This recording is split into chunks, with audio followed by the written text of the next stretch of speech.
Hi, this is Grandpa from Grammy and Grandpa Read, and today's book is Robin Hood Saves the Day.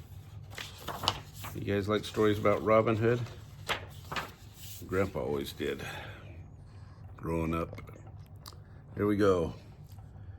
In the little town of Nottingham, the people were very worried.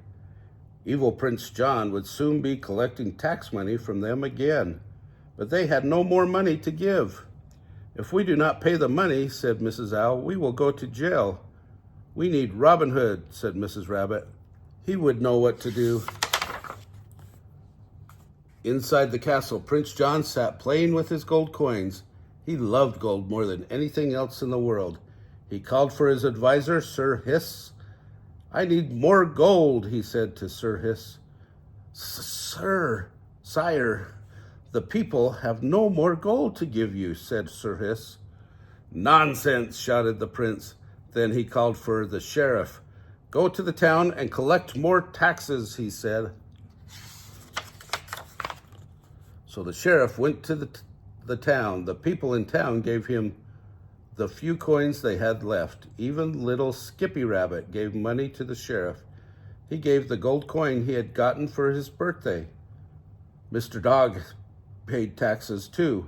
The sheriff found the coins Mr. Dog had hidden inside the bandages on his broken leg. Mr. and Mrs. Owl each gave their last gold coin, but the sheriff said it was not enough. The sheriff had to find more gold for Prince John. He went to the church. Inside, he found a coin in the poor box and took it for Prince John. "That money is for the poor," said Friar Tuck. "Please do not take it." Friar Tuck was a kind man who always tried to help the people of Nottingham. "No one can refuse to pay taxes," said the sheriff. "You will hang for this." The sheriff marched Friar Tuck off to the castle dungeon. One of his men, Trigger the Buzzard, helped guard Friar Tuck along the way. But the sheriff still did not have enough gold for Prince John.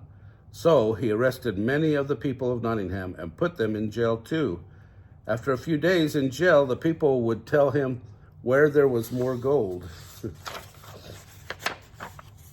Meanwhile, Robin Hood and his friend Little John were hiding deep in Sherwood Forest near the town of Nottingham. They were hiding because they were outlaws. Robin Hood had stolen Prince John's gold several times. Each time Robin stole the gold, he gave it back to the people of the town. The people loved Robin Hood and Little John, but Prince John hated them and wanted to destroy them. So the outlaws stayed hidden in Sherwood Forest. One day that Friar Tuck was put in jail, or on the day that Friar Tuck was put in jail, Skippy Rabbit went to the forest to find Robin Hood. He told Robin and Little John that Friar Tuck was going to be hung the next morning. "Prince John was going too far," said Little John. "We must teach him a lesson," said Robin Hood. Robin and Little John needed some disguises. They each dressed up like a beggar. Then they started off for Nottingham. "Good luck," said Skippy Rabbit.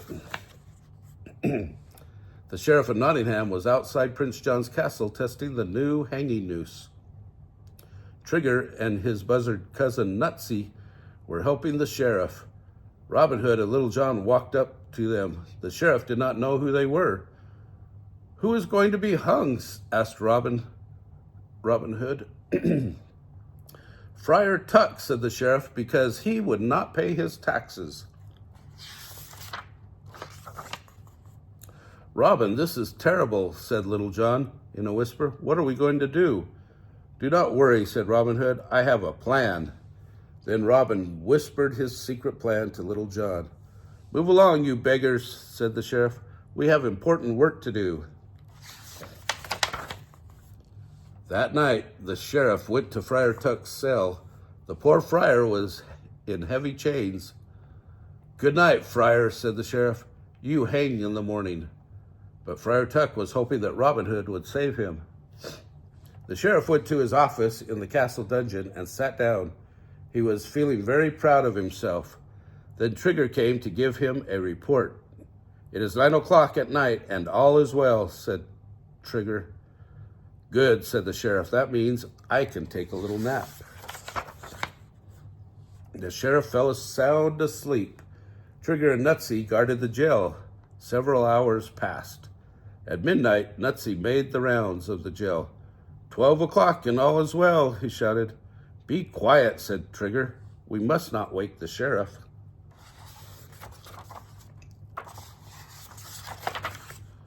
Nutsy walked on down the halls of the dungeon. Suddenly, 2 hands reached out and grabbed him.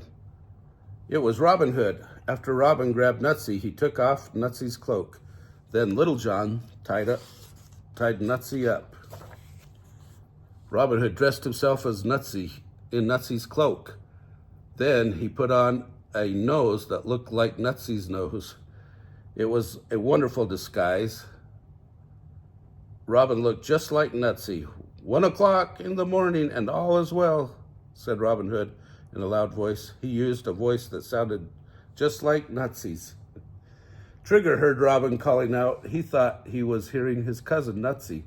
Nutsy makes a lot of noise, he said to himself. Then he walked on down the halls of the dungeon. In the meantime, Little John tiptoed into the sheriff's office. The sheriff was still sound asleep. Little John took the keys from the sheriff's belt. Then he went to Friar Tuck's cell. Little John quickly freed Friar Tuck. Robin Hood stood guard at the door. Oh, thank you, said Friar Tuck, but you must free the other people too. Little John opened all the cells in the dungeon. Oh, thank you, Little John, said the people of Nottingham. Robin Hood stood guard in the hall outside. All is well, he shouted. Little John led the people out of the castle.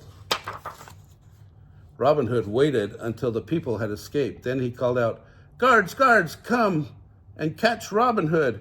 Trigger heard Robin calling, but he thought it was his cousin Nutsy. Quick, he said to the royal rhinos, we must capture Robin Hood.